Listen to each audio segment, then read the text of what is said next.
ಸ್ನೇಹಿತರೆ MNS ಅಕಾಡೆಮಿಗೆ ಸ್ವಾಗತ. ಸ್ನೇಹಿತರೆ, ಇದೇ ಮೊದಲನೇ ಸಾರಿ ನೀವು ನಮ್ಮ ಚಾನಲ್ಗೆ ಭೇಟಿ ನೀಡ್ತಾ ಇದ್ದರೆ ನಮ್ಮ ಚಾನಲನ್ನು ಸಬ್ಸ್ಕ್ರೈಬ್ ಆಗಿ, ಹಾಗೆ ಪಕ್ಕದಲ್ಲಿರ್ತಕ್ಕಂಥ ಬೆಲ್ ಬಟನನ್ನು ಕ್ಲಿಕ್ ಮಾಡಿದ್ರೆ ನಾವು ಮಾಡ್ತಕ್ಕಂಥ ಎಲ್ಲ ಹೊಸ ವಿಡಿಯೋಗಳ ನೋಟಿಫಿಕೇಷನ್ ನಿಮಗೆ ತಲುಪತ್ತೆ. ಹಾಗೆ ನಮ್ಮ ಚಾನಲ್ನ ಪ್ಲೇಲಿಸ್ಟ್ನಲ್ಲಿ ಹಲವಾರು ವಿಡಿಯೋಗಳಿದೆ, ಆ ವಿಡಿಯೋಗಳನ್ನೆಲ್ಲ ನೀವು ನೋಡಿ ಅಂತ ಹೇಳ್ತಾ ನಮಸ್ಕಾರ. ದಿನಾಂಕ 30/9/2021 ಪ್ರಚಲಿತ ಘಟನೆಗಳಿಗೆ ಸಂಬಂಧಪಟ್ಟಿರುವಂತಹ ಎಪಿಸೋಡ್ಗೆ ಸ್ವಾಗತ, ಸುಸ್ವಾಗತ. ಈ ಒಂದು ಎಪಿಸೋಡನ್ನು ಸಂಪೂರ್ಣವಾಗಿ ನೋಡಿ, ಇಷ್ಟವಾದಲ್ಲಿ ಲೈಕ್ ಮಾಡಿ, ಶೇರ್ ಮಾಡಿ, ಕಮೆಂಟ್ ಮಾಡಿ. ಇಲ್ಲಿ ಕೊಟ್ಟಿರುವಂತಹ ಪ್ರತಿಯೊಂದು ಪ್ರಶ್ನೆಗೂ ಕೂಡ ಅದರದ್ದೇ ಆಗಿರುವಂತಹ ಹಲವಾರು ವಿವರಣಾತ್ಮಕ ಅಂಶಗಳನ್ನು ನೀಡಲಾಗಿದೆ. ಕಾರಣ ಇಷ್ಟೇ, ಮುಂಬರುವಂತಹ ಯಾವುದೇ ಸ್ಪರ್ಧಾತ್ಮಕ ಪರೀಕ್ಷೆಗಳಲ್ಲಿ ಆ ವಿವರಣೆಗಳ ಮೇಲೂ ಕೂಡ ಪ್ರಶ್ನೆ ಕೇಳುವಂತಹ ಸಾಧ್ಯತೆ ಇರುತ್ತೆ. ಅದೇ ರೀತಿ ಈ ಎಪಿಸೋಡ್ನ ಕೊನೆಗೆ 2 ಪ್ರಶ್ನೆಗಳನ್ನು ಕೊಟ್ಟಿರ್ತೀವಿ. ಸಂಪೂರ್ಣವಾಗಿ ಈ ವಿಡಿಯೋ ನೋಡಿದ್ರೆ ಆ 2 ಪ್ರಶ್ನೆಗಳಿಗೂ ಕೂಡ ನೀವು ಸರಿಯಾದ ಉತ್ತರವನ್ನು ಕೊಡ್ತೀರಾ. ನಿಮ್ಮ ಸರಿ ಉತ್ತರದ ನಿರೀಕ್ಷೆಯಲ್ಲಿ ಕಾರ್ಯಕ್ರಮವನ್ನು ಪ್ರಾರಂಭ ಮಾಡ್ತಾ ಇದ್ದೀವಿ. All the best. ಏಷ್ಯಾ ಮನಿ 2021 ಸಮೀಕ್ಷೆಯ ಪ್ರಕಾರ ಯಾವ ಬ್ಯಾಂಕಿಗೆ ಭಾರತದ ಒಟ್ಟಾರೆ ಅತ್ಯುತ್ತಮ company, over all most outstanding company in India ಎಂದು ಪ್ರಶಸ್ತಿ ನೀಡಲಾಗಿದೆ? HDFC bank. ಏಷ್ಯಾ ಮನಿ 2021 ಪೋಲ್ ಪ್ರಕಾರ HDFC ಬ್ಯಾಂಕ್ ಭಾರತದಲ್ಲಿ ಪಟ್ಟಿ ಮಾಡಲಾದ ಕಂಪನಿಗಳಲ್ಲಿ ಅತಿ ಹೆಚ್ಚು ಮತಗಳನ್ನು ಪಡೆದಿದ್ದು, ಬ್ಯಾಂಕಿಗೆ ಭಾರತದಲ್ಲಿ ಒಟ್ಟಾರೆ ಅತ್ಯುತ್ತಮ ಕಂಪನಿ ಪ್ರಶಸ್ತಿಯನ್ನು ನೀಡಲಾಯಿತು. 2018ರಲ್ಲಿ ಸಮೀಕ್ಷೆ ಆರಂಭವಾದಾಗಿನಿಂದ ಸತತ 4ನೇ ವರ್ಷಕ್ಕೆ ಭಾರತದ ಅತ್ಯಂತ ಶ್ರೇಷ್ಠ ಕಂಪನಿ ಬ್ಯಾಂಕಿಂಗ್ ವಲಯ ಎಂದು ಬ್ಯಾಂಕಿಗೆ ಮತ ನೀಡುವುದರ ಜೊತೆಗೆ ದೇಶ ಮತ್ತು ವಲಯದ ಪ್ರಕಾರ ಸಾರ್ವಜನಿಕವಾಗಿ ಪಟ್ಟಿ ಮಾಡಲಾದ ಕಂಪನಿಗಳನ್ನು ಗುರುತಿಸುವ ಗುರಿಯನ್ನು ಈ ಸಮೀಕ್ಷೆ ಹೊಂದಿದೆ. HDFC ಬಗ್ಗೆ.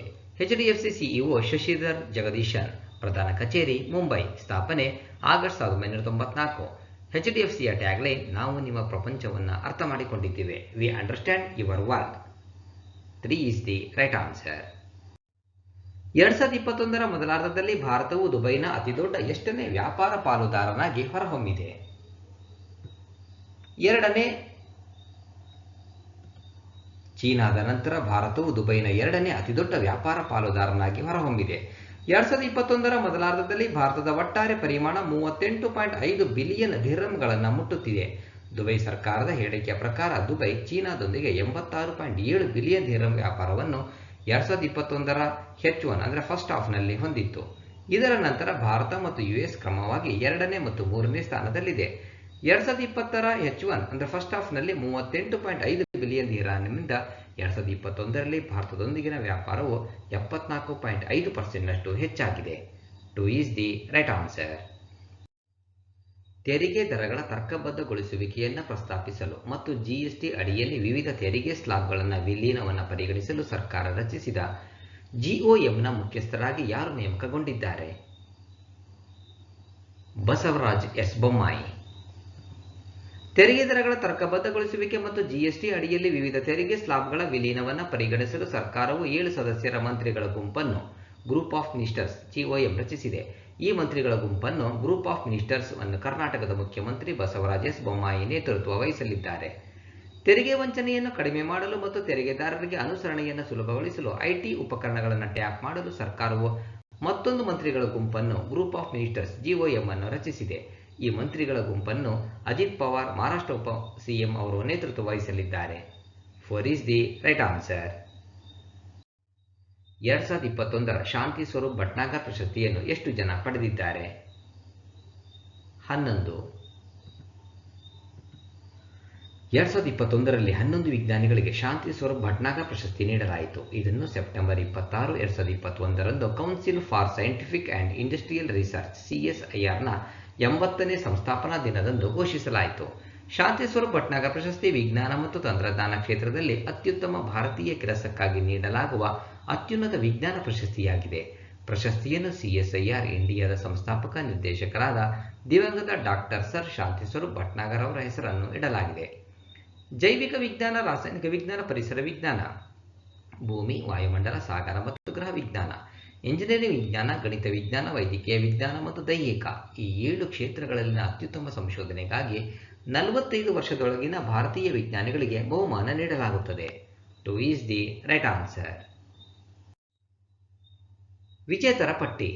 Doctor Amit Singh, department of microbiology and sell biology, Indian institute of science, Bengaluru. Doctor Arun Kumar Shukla, department of biological science and bio engineering, Indian institute of technology, Kanpur. Chemical Sciences, Dr. Kanishka Biswas, International Center of Material Science, Jawaharlal Nehru Center for Advanced Scientific Research, Bangalore. Dr. T. Govindaraju, Bioorganic Chemistry Laboratory, Jawaharlal Nehru Center for Advanced Scientific Research, Bangalore. Earth Atmosphere, Ocean and Planetary Sciences, Dr. Vinay Kumar Saikia, Coal and Energy Research Group, CSIR North East Institute of Science and Technology, Jorhat. Engineering Sciences, Dr. Devdeep Mukhopadhyay, Department of Computer Science and Engineering, Indian Institute of Technology, Kharagpur. Mathematical Sciences, Dr. Anish Ghosh, School of Mathematics, Tata Institute of Fundamental Research, Mumbai. Dr. Saket Saurabh, The Institute of Mathematical Sciences, Chennai. Medicinal Sciences, Dr. Jimon Penyamical Achyut Menon, Center for Health Science Studies, Sri Chaitra Tirunal Institute for Medicinal Sciences and Technology, Tiruvananthapuram. Dr. Rohit Srivatsav, Department of Biosciences and Bioengineering, Indian Institute of Technology, Bombay. Physical Sciences, Dr. Kanak Saha, Inter University Center for Astronomy and Astrophysics, Pune. ಇವುಗಳಲ್ಲಿ ಯಾವ ದಿನವನ್ನು ವಿಶ್ವ ಹೃದಯ ದಿನ world heart day ಎಂದು ಗುರುತಿಸಲಾಗಿದೆ? 29 September. ವಿಶ್ವ ಹೃದಯ ದಿನವನ್ನು ವಾರ್ಷಿಕವಾಗಿ ಸೆಪ್ಟೆಂಬರ್ 29ರಂದು ಹೃದಯದ ಕಾಯಿಲೆ ಮತ್ತು ಸಂಬಂಧಿತ ಆರೋಗ್ಯ ಸಮಸ್ಯೆಗಳ ಬಗ್ಗೆ ಜನರ ಗಮನ ಸೆಳೆಯಲು ಆಚರಿಸಲಾಗುತ್ತದೆ. ಹೃದ್ರೋಗ ಮತ್ತು ಪಾರ್ಶ್ವವಾಯು ಸೇರಿದಂತೆ ಹೃದಯ ರಕ್ತನಾಳದ ಕಾಯಿಲೆಯ ಬಗ್ಗೆ ಜಾಗೃತಿ ಮೂಡಿಸಲು ಈ ದಿನವನ್ನು ವಿಶ್ವ ಹೃದಯ ಒಕ್ಕೂಟ ರಚಿಸಿದೆ. 2021ರ ವಿಶ್ವ ಹೃದಯ ದಿನದ ವರ್ಲ್ಡ್ ಹಾರ್ಟ್ ಡೇ ಥೀಮ್ ಸಂಪರ್ಕಿಸಲು ಹೃದಯ ಬಳಸಿ, use heart to connect. 4 is the right answer. ಮನೆಯಲ್ಲಿ ತಯಾರಿಸಿದ ಅಕ್ಕಿ ವೈನ್ ಜುಡಿಮಕ್ಕಾಗಿ ಯಾವ ರಾಜ್ಯವು ಜಿಐ ಟ್ಯಾಗ್ ಅನ್ನು ಸ್ವೀಕರಿಸಿದೆ? ಅಸ್ಸಾಂ. ಅಸ್ಸಾಮಿನ ಮನೆಯಲ್ಲಿ ತಯಾರಿಸಿದ ಅಕ್ಕಿ ವೈನ್ ಜುಡಿಮಾ ಮತ್ತು ರಾಜಸ್ಥಾನದ ಸ್ವಜಾತ್ ಮೆಹಂದಿ ಹೆನ್ನಾಗೆ ಭೌಗೋಳಿಕ ಸೂಚನೆ ಅಂದರೆ ಜಿಐ ಟ್ಯಾಗ್ ನೀಡಲಾಗಿದೆ. ಜುಡಿಮಾ ಅಕ್ಕಿಯೊಂದಿಗೆ ತಯಾರಿಸಿದ ಸ್ಥಳೀಯ ಹುದುಗಿಸಿದ ಪಾನೀಯವಾಗಿದ್ದು ಇದನ್ನು ಅಸ್ಸಾಂನಲ್ಲಿರುವ ದಿಮಾಸಾ ಸಮುದಾಯದವರು ತಯಾರಿಸುತ್ತಾರೆ. ಇದು ಜಿಐ ಟ್ಯಾಗ್ ಅನ್ನು ಬ್ಯಾಗ್ ಮಾಡಲು ಈಶಾನ್ಯದ ಮೊದಲ ಸಾಂಪ್ರದಾಯಿಕ ಬ್ರೂ ಆಗಿದೆ. 2 is the right answer. ವಾಣಿಜ್ಯ ಮತ್ತು ಕೈಗಾರಿಕಾ ಸಚಿವಾಲಯದ 2015ರಿಂದ 2020 2015-2020ರ ವಿದೇಶಿ ವ್ಯಾಪಾರ ನೀತಿಯ ಫಾರಿನ್ ಟ್ರೇಡ್ ಪಾಲಿಸಿ ಎಫ್ಟಿಪಿ ವಿಸ್ತೃತ ಅವಧಿ ಎಷ್ಟು? ಮಾರ್ಚ್ 31, 2022. ವಾಣಿಜ್ಯ ಮತ್ತು ಕೈಗಾರಿಕಾ ಸಚಿವಾಲಯವು 2015-2020ರ ವಿದೇಶಿ ವ್ಯಾಪಾರ ನೀತಿಯನ್ನು ಮಾರ್ಚ್ 31, 2022ರವರೆಗೆ ವಿಸ್ತರಿಸಿದೆ. ಇದು ಪಾಲಿಸಿಗೆ 3ನೇ ವಿಸ್ತರಣೆಯಾಗಿದೆ. ಕೋವಿಡ್ ಮತ್ತು ರಾಷ್ಟ್ರವ್ಯಾಪಿ ಲಾಕ್ಡೌನ್ ಕಾರಣದಿಂದಾಗಿ ಮೊದಲ ವಿಸ್ತರಣೆಯನ್ನು ಮಾರ್ಚ್ 31, 2020ರಂದು 1 ವರ್ಷದವರೆಗೆ ಅಂದರೆ ಮಾರ್ಚ್ 2021ರವರೆಗೆ ನೀಡಲಾಗಿತ್ತು. ಸಾಂಕ್ರಾಮಿಕ ರೋಗದ ಪರಿಣಾಮಗಳು ಇನ್ನೂ ಇರುವುದರಿಂದ ಮತ್ತೊಮ್ಮೆ ಪಾಲಿಸಿಯನ್ನು September 30, 2021ರವರೆಗೆ ವಿಸ್ತರಿಸಲಾಯಿತು. FTP 2015-20 make in India ಕಾರ್ಯಕ್ರಮಕ್ಕೆ ಅನುಗುಣವಾಗಿ ಸರಕು ಮತ್ತು ಸೇವೆಗಳ ರಫ್ತು ಹೆಚ್ಚಳ ಹಾಗೂ ಉದ್ಯೋಗ ಸೃಷ್ಟಿ ಮತ್ತು ದೇಶದಲ್ಲಿ ಮೌಲ್ಯವರ್ಧನೆ ಹೆಚ್ಚಿಸುವ ಮಾರ್ಗಸೂಚಿಗಳನ್ನು ಒದಗಿಸುತ್ತದೆ. 3 is the right answer. Corporate ವ್ಯವಹಾರಗಳ ಸಚಿವಾಲಯ ministry of corporate affairs MCA ರಚಿಸಿದ ಕಂಪನಿ ಕಾನೂನು ಸಮಿತಿಯ ಹೊಸ ಸಿಂಧುತ್ವ ಅವಧಿ ಎಷ್ಟು? ಸೆಪ್ಟೆಂಬರ್ 2022. ಕಾರ್ಪೊರೇಟ್ ವ್ಯವಹಾರಗಳ ಸಚಿವಾಲಯವು ಎಂಸಿಎ ಕಂಪನಿಯ ಕಾನೂನು ಸಮಿತಿಯ ಅಧಿಕಾರಾವಧಿಯನ್ನು ಮತ್ತೊಮ್ಮೆ 2022ರ ಸೆಪ್ಟೆಂಬರ್ 16ರವರೆಗೆ 1 ವರ್ಷ ವಿಸ್ತರಿಸಿದೆ. ಕಾರ್ಪೊರೇಟ್ ವ್ಯವಹಾರಗಳ ಕಾರ್ಯದರ್ಶಿ ರಾಜೇಶ್ ವರ್ಮಾ ಸಮಿತಿಯ ಪ್ರಸ್ತುತ ಅಧ್ಯಕ್ಷರಾಗಿದ್ದಾರೆ. ಸಮಿತಿಯನ್ನು 2019ರಲ್ಲಿ ರಚಿಸಲಾಯಿತು ಮತ್ತು ಒಟ್ಟು 11 ಸದಸ್ಯರನ್ನು ಹೊಂದಿದೆ. ಇದರ ಕಾರ್ಯಗಳು ರಾಷ್ಟ್ರೀಯ ಕಂಪನಿ ಕಾನೂನು ನ್ಯಾಯಮಂಡಳಿ ಎನ್ಸಿಎಲ್ಟಿ ಕಾರ್ಯನಿರ್ವಹಣೆಯನ್ನು ಸುಧಾರಿಸಲು ಕ್ರಮಗಳನ್ನು ಸೂಚಿಸುತ್ತದೆ. ಕಂಪನಿಗಳ ಕಾಯಿದೆ ಮತ್ತು ಸೀಮಿತ ಹೊಣೆಗಾರಿಕೆ ಪಾಲುದಾರಿಕೆ ಕಾಯ್ದೆಯ ಅನುಷ್ಠಾನಕ್ಕೆ ಸಂಬಂಧಿಸಿದ ವಿಷಯಗಳ ಕುರಿತು ಶಿಫಾರಸುಗಳನ್ನು ಮಾಡುತ್ತದೆ.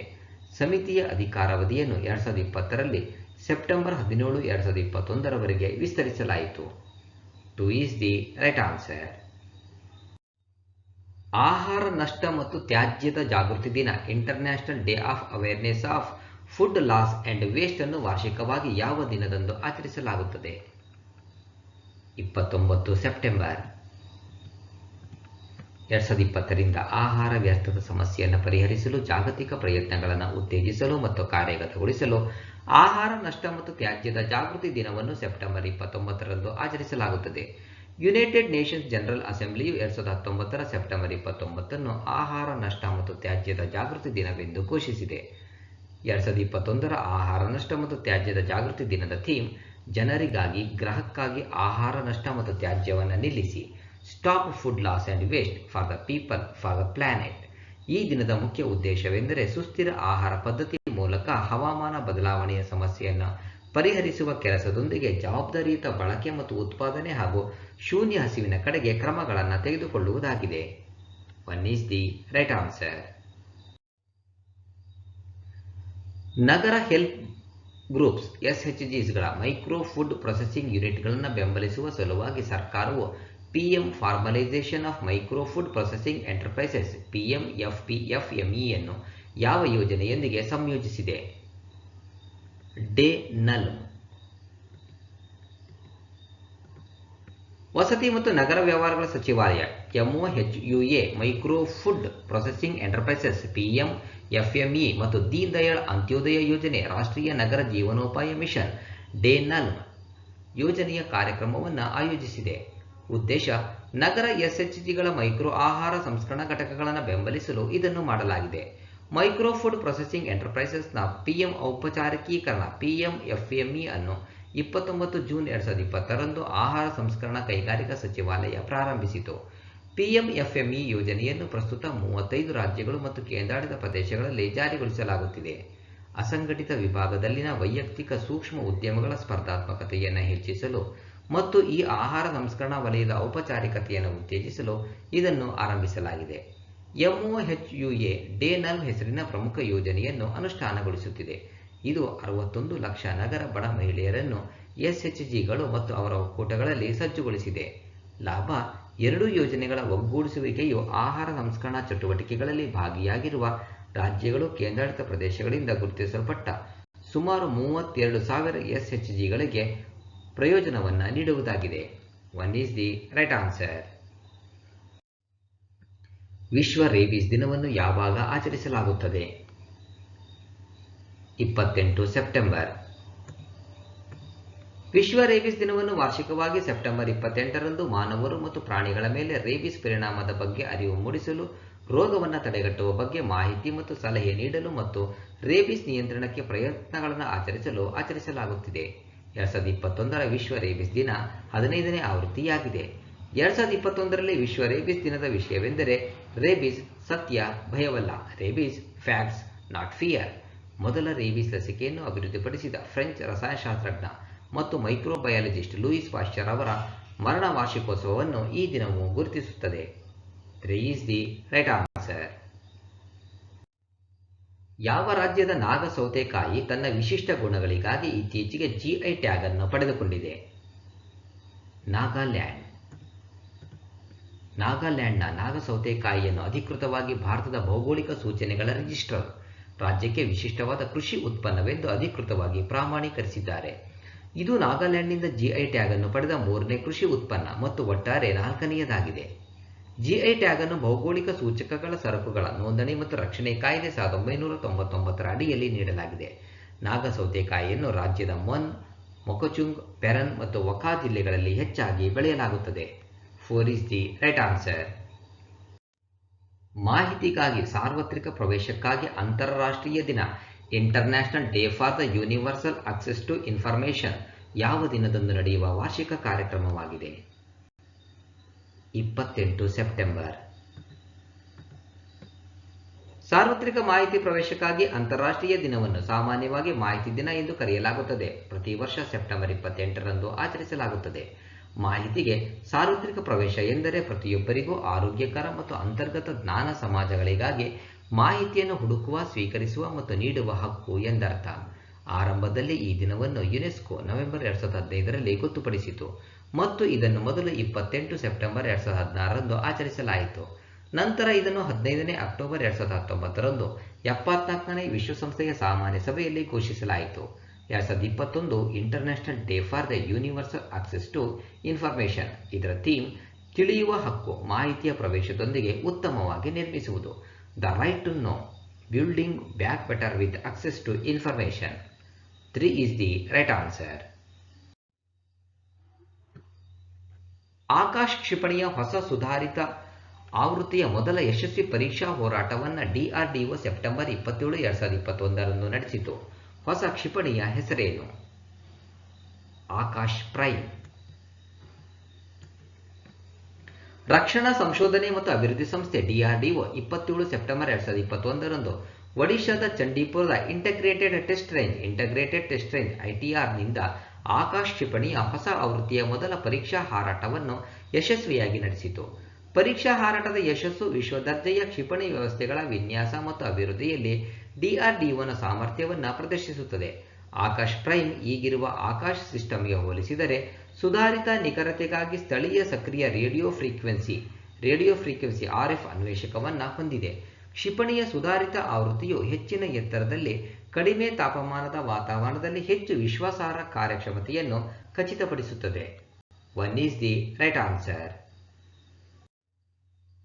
ಸೆಪ್ಟೆಂಬರ್ 27, 2021 ನವದೆಹಲಿಯಲ್ಲಿ ನಡೆದ 4ನೇ ಭಾರತ-US ಆರೋಗ್ಯ ಸಂವಾದದಲ್ಲಿ ಭಾರತೀಯ ನಿಯೋಗವನ್ನು ಯಾರು ಮುನ್ನಡೆಸಿದರು?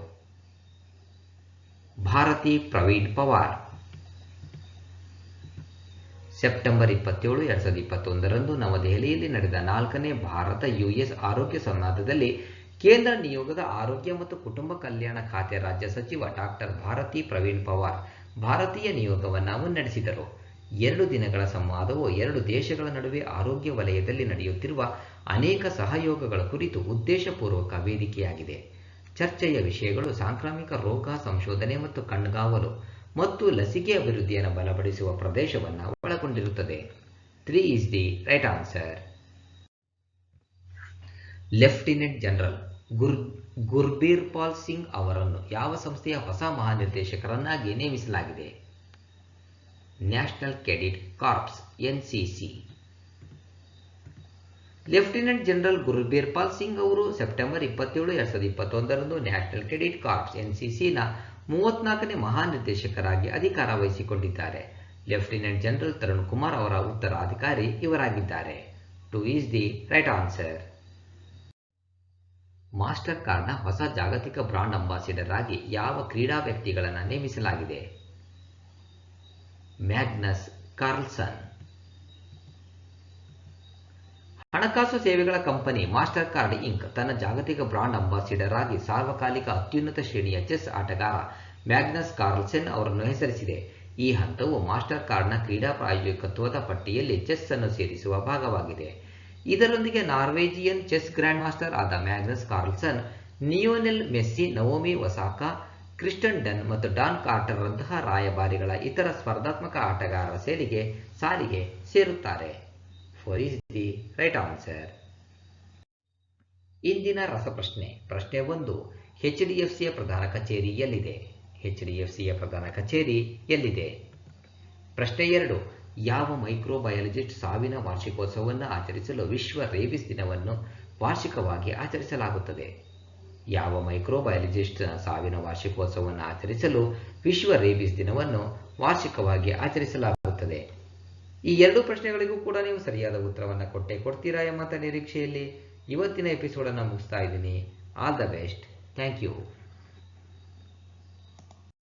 ಸ್ನೇಹಿತರೆ, ವಿಡಿಯೋವನ್ನು ನೋಡಿದಂಥ ಎಲ್ಲರಿಗೂ ಧನ್ಯವಾದಗಳು. ನಾಳಿನ ಪ್ರಚಲಿತ ಘಟನೆಯ ವಿದ್ಯಮಾನದೊಂದಿಗೆ ಮತ್ತೆ ನಿಮ್ಮನ್ನು ಭೇಟಿಯಾಗ್ತೀವಿ. ಅಲ್ಲಿವರೆಗೂ ಎಲ್ಲರಿಗೂ ಧನ್ಯವಾದಗಳು. ನಮಸ್ಕಾರ.